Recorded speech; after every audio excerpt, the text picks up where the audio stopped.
So here it is, part 2 of the new player account. We currently should have free dream tickets, because day 2 we get dream tickets, and we're probably gonna get some pretty good staples like Book of Moon, and we're gonna see what we can do with them. Okay, here's the first UR ticket. That's the second UR ticket. Really like to see those. And there's a third UR ticket. And day 4 we can also get a free super rare dream tickets as well, and that's gonna be pretty nice. Ooh, another 100 gems. That's really nice to have. First of all, we're gonna grab ourselves all the dream tickets, and we're gonna exchange them. So on day 2, it's a pretty huge deal because you get dream tickets, and let's see what we can get from them. A good idea is to always turn the box filter on, because if you don't, you can also choose cards that are free to obtain, and that's not ideal because it's not worth it. So you always want to turn boxes on. And yeah, you're gonna pick one. Don't pick Dark Rebellion. Even though it's very popular, you can get it from a structure deck. So don't get Dark Rebellion. We're gonna instead pick one of the popular staple cards in the game. And by the way, if you don't know what to pick, you can always just go to Ranked, and you can see what cards are popular in the game. So we go to close that real quick. We're gonna go to Ranked Duels. We're gonna see a popular ranking. And what you're gonna want to pick is the top cards on the list. As you can see, number 1 is Book of Moon. This is probably the best staple that you could get. So personally, I would pick Book of Moon. It's just a very versatile card. You can use it in any deck, and it's just a good card overall. Cosmic Cyclone is also pretty good, but you can get them from box chips, but I believe box chips are not available anymore for new players, so you might also want to consider getting Cosmic Cyclone. And if you have newer dream tickets, you might also be able to get newer cards like Crackdown or Warning Point or Compulse, but I believe those cards are still not in the dream tickets yet because those are fairly new cards. So your main objective is probably still going to get Book of Moon. And also other cards like Forbidden Chalice would be good as a super rare for the super rare dream tickets. So what you want to pick is cards that are not in specific archetypes. So, for example, you don't want to pick something like Dengirsu, because Dengirsu is from the Orcust archetype. So even though it is pretty popular, you don't want to pick it because you can only use it in basically a single deck. You don't get a lot of value from the exchange. All 3 of them has Book of Moon. Let's get ourselves 3 Book of Moons. Do that real quick. Get our second copy. Thank you very much. You know, get ourselves the third copy. And there we go. We have 3 copies of Book of Moon, and we can use it in basically any deck. So, for example, we can go back to the Red Eyes deck that we built on day 1.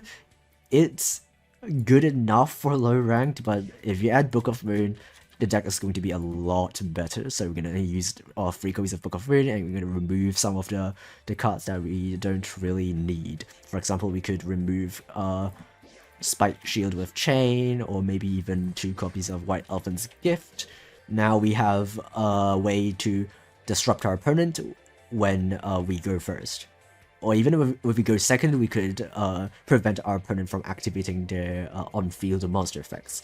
So in case you don't know what Book of Moon does, because you might be a new player and you might be wondering why is Book of Moon so good that I have to immediately get 3 copies, Book of Moon is a quick play spell that allows you to target a face monster on the field and change it to face down defense position. That is really good, even though the text is really short. This effect is incredibly versatile. It is good going first, it's good going second, it's good against basically any deck. So there are a couple of things you can do by flipping a monster face down. First of all, it changed to face down defense position. That means if your opponent tries to attack you, you can stop that attack. Second of all, your opponent can't use face down monsters as material for a Synchro, Exceeds, or Link summon. So basically, any of the extra deck summons, other than fusion summons, they can't use face down monsters. So that could stop your opponent from making their big monsters by flipping their small monsters face down so they can't use them. And the third use is you can flip your opponent's effects monster face down to prevent them from using their effects, because if they're face down, they can't use effects if they aren't face up. So for example, let's see if we have we have a Slifer the Sky Dragon. If your opponent for some reason has a Slifer the Sky Dragon on field as like an example, right? It has an effect when you summon a monster, it loses 2000 attack and it gets to 0, it destroys it. That's a really powerful effect. And let's say our opponent has a Slifer and we don't want that effect to happen. We don't want our monsters to be destroyed. What we're going to do is we can activate Book of Moon, we're going to flip the Slifer face down, so now it's face down, so it can't use its on-field effect. So now you can just do whatever you want, and your opponent will not be able to stop you. And another thing to notice that it is a quick play spell, so you could just activate it like a normal spell, or you can set it like a trap, so that makes it good both going first, and you can use it like a trap, and going second, you can use it like a spell to stop your opponent's monsters. So that is a basic overview on why Book of Moon is so good, and you're gonna basically want to play it in every single deck you play. If you have slots for Book of Moon, you should always try to play Book of Moon. Okay, so what we want to do is, what I want to do is to make a farm deck that uses Mist Body, because we can get Mist Body from the super rare tickets, and we can search it with the Arm Recall, which is also obtainable with the Dream ticket. The regular tickets. So yeah, Mist Body, a pretty good card for farming. You can just have a monster on the field in defense, and then you just equip Mist Body, and you just wait until you draw the cards from a deck. And also you can search it with Arm Recall, which you can get from the ultra rare tickets as well. Okay, I guess we're gonna get Assault Dog, because that's probably the best one. And then we're just gonna use our normal tickets to get the monster with the highest attack. Okay, we're gonna turn the filter, we're gonna filter level 4 or lower, and then we're gonna sort by attack. And the highest attack is Ghoul with an Appetite. Congratulations, you're now in our deck. And the second one is Violent Rain. Okay, sounds cool. Let's trade him. Now we're gonna go to our super rare tickets. And this is quite important. We're gonna get 2 copies of Mist Body. The reason why we only have 2 is because we only have 5 tickets in the beginning of the game, and we use 3 of them to get Red Eye's Insight. So we only have 2 left. So we're gonna use the 2 to get Mist Body. And then we're gonna use 3 of our ultra rare tickets to grab Armor Recall. And Armor Recall will help us grab Mist Body from our deck and add it to our hand. So it's gonna increase the consistency of the deck. Go play Mist Body. Go get Armor Recall. And then Full Turn, Reborn, and Slifer. Okay, that should be a farm deck that works. We're also gonna remove Violent Rain, because we have too many cards. Okay, this should be our farm deck. Okay, let's test out our farm deck. Even though we usually use farm decks against level 40, but because we are too low in level, we don't actually have access to level 40 opponents, so we're just gonna test it out on a level 10 opponent. But I'll show you how the deck works, basically. Okay, we have all the cards we need already. We need any monster plus Arm Recall or Mist Body. It doesn't matter if you get Arm Recall or Mist Body, because Arm Recall gets you Mist Body. So what you want to do is just find a monster with the highest attack, normal summon that monster, and then you equipped Mist Body or you have Arm Recall. Let me just use Arm Recall just to show you how Arm Recall works. So we're not going to attack, we're going to end turn. We'll turn on the toggle. And we'll activate Arm Recall as soon as possible. We're going to grab a Mist Body from our deck to hand, and then we equip it to our monster. And you will do the same thing if you draw Mist Body. You can just activate it immediately from your hand. And yeah. And then during our next turn, we can change our monster to defense. And then we just end turn. That's it. It's that simple. And then we just keep ending turn until we draw all the cards from our deck. That's the goal. And that usually works for most level 40 opponents, because even though they have higher attack monsters, they can't really attack over a monster, because any monster equipped with Mist Body cannot be destroyed by battle. So this works pretty well against higher level opponents. Even if they have monsters with a higher attack, they can't beat over our stuff. So during our end phase, if we have more than 6 cards, we have to discard until we have exactly 6. And we're gonna want to discard Slifer, and you will know why in a moment. But the main goal is to get Slifer in the graveyard, so we could summon it later. And now you can just discard whatever you want, it doesn't really matter. And we're just gonna keep doing this until we draw all the cards from our deck. Oh, we have full turn, okay. So there are 3 cards that we need for the final combo. One of them is Slifer, which we have in our graveyard, which we want to have in our graveyard. Second is full turn, and third is Monster Reborn. So we have full turn, we're gonna set it. And turn. Okay, here we have Monster Reborn, we're gonna set that as well. And then we're gonna keep ending turn. We're just gonna do that until we run out of cards in the deck. Okay, now we have no cards in our deck, and it is time to execute our final combo. First, we want to activate Monster Reborn. Actually, it doesn't matter what you activate first, it results in the exact same thing. I'm gonna use Monster Reborn first. I'm gonna target Slifer, and I'm gonna summon it back. It has a nice animation. And there's 7,000 attack because we have 7 cards in our hand. And then we activate full turn, so it doubles the battle damage that he takes.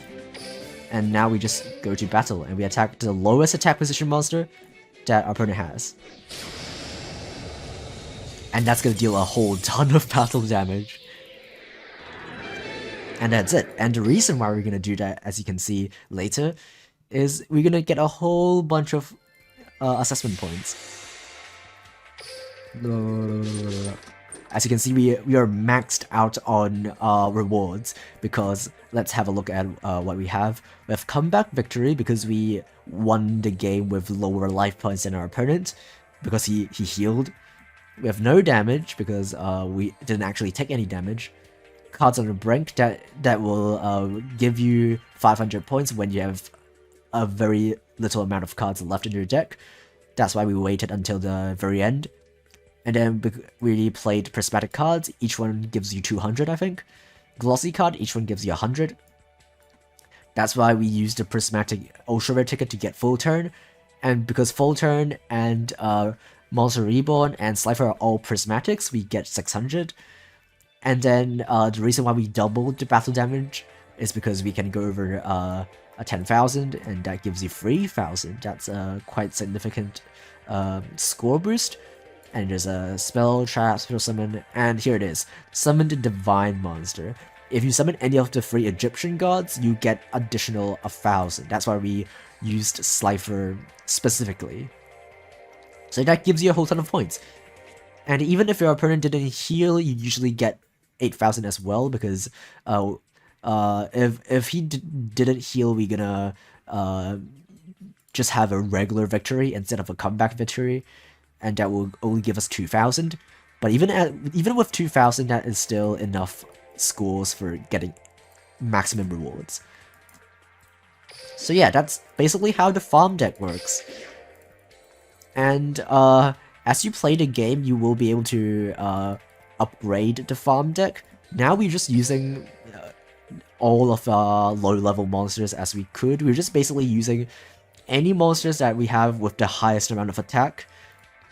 But as you get more cards, you can use other special cards, like cards that prevent you from taking battle damage, so you can leave them in an attack position.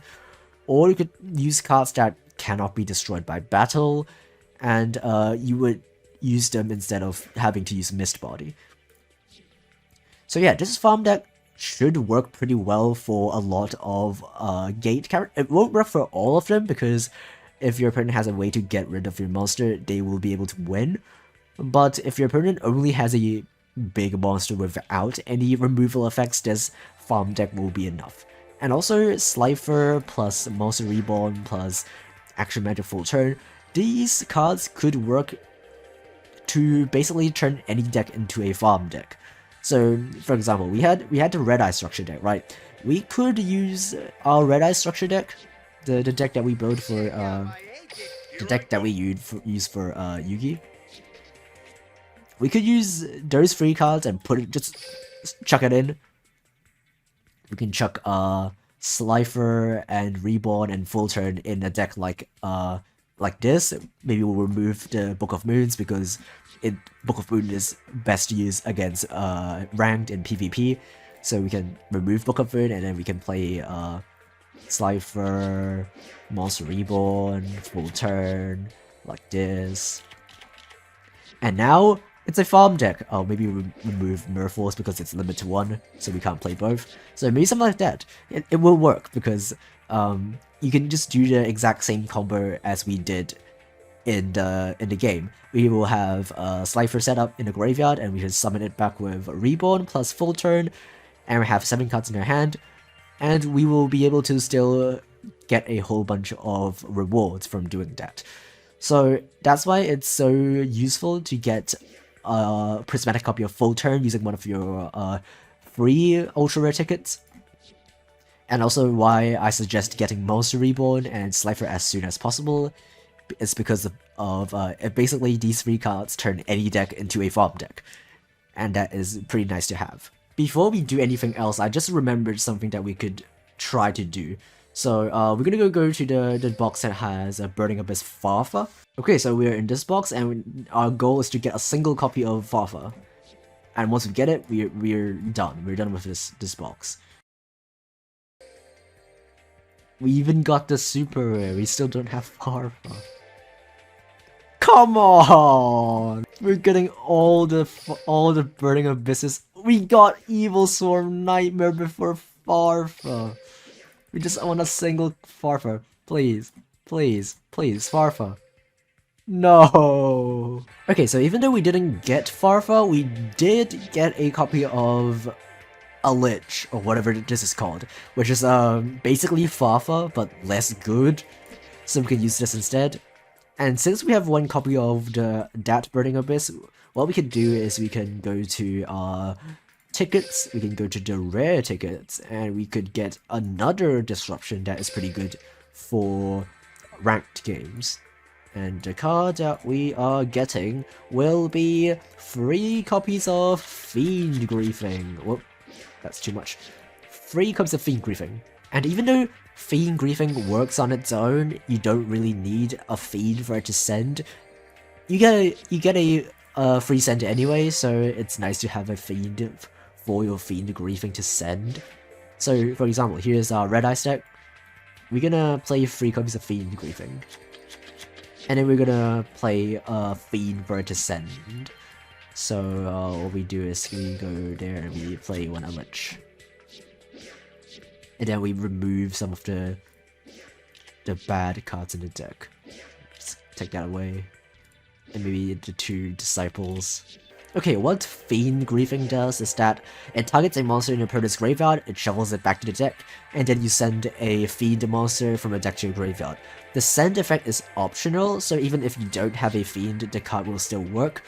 But it's always nice to also send a Fiend that has an effect that when it's sent to graveyard. For example, a Lich can negate a face-up monster until the end of the turn when it is sent to the graveyard. So it's a way to stop your opponent from activating monster effects. But you might look at this card and you might think to yourself, wait, why do I ever want to shuffle opponent's monsters back from the graveyard back to the deck? Isn't that like helping them? No, it is not helping them. You might have this misconception as a new player that shuffling cards back from the graveyard to the deck is a good thing, but no, it's not a good thing, because as you might be able to tell from the farm game that we just did, the graveyard is a pretty powerful place to put monsters. For example, we could use Monster Reborn to revive a monster from the graveyard. So, let's say our opponent tries to use Monster Reborn to summon a Slifer from the graveyard, like how we did in the farm game. What we can do is we could activate Fiend Griefing, we can target Slifer, we can shuffle that Slifer back to the deck, and that will stop him from summoning back the Slifer with a Monster Reborn. So that is a way you can use this card. And also, if we go over to the popular ranked cards, a lot of popular powerful monsters have effects in the graveyard. For example, let's just find a monster that is popular and see if we could find any with a graveyard effect. Yeah, okay, so for example, August Harp Horror. You can banish this card from your graveyard and special summon an Orcust from your deck. This is an extremely strong effect, but you could stop it by shuffling the Harp Horror back to the deck before they can activate the graveyard effect. So that is a way you can use your Fiend Griefing. Or if you have something like Malicious, you can banish this card from your graveyard to special summon Malicious from your deck. You could stop that from happening by using Fiend Griefing to shuffle it back to the deck. A pretty good choice for new players and free-to-play players. You can use it in every single deck, and you could choose to play it on its own, or you could also play another Fiend for it to send. I would prefer to play a Fiend, but you might not prefer playing Fiends because it is an additional space in your deck, and you might want to use that space for something else other than a monster that does nothing if you draw it. Oh yeah, while we're here, we might as well go over what Farfa does. That is like the better version of a Lich. If you have Farfa, you should play Farfa in that slot. And what it does is, if it's sent to the graveyard, you can banish a monster until the end phase. So instead of just negating the monster effects, you could just get rid of it entirely. And that's pretty good. Even though it does come back during the end phase, it also stops your opponent from attacking with that monster. Which, your opponent can still attack even if their effects are negated, but if you banish it until the end phase, they can't really do anything with it. They can't use it for a Synchro Summon, an Exceed Summon, or a Link Summon. They can't use it for attacks, they can't tribute it. Hopefully next time when we play this account again, we will have access to a copy of Farfa instead of a Lich, so we can actually get rid of our opponent's monsters, and then we can maybe start to play this Red Eyes deck in Ranked and see how well it does. So yeah, for now, thanks for watching, goodbye.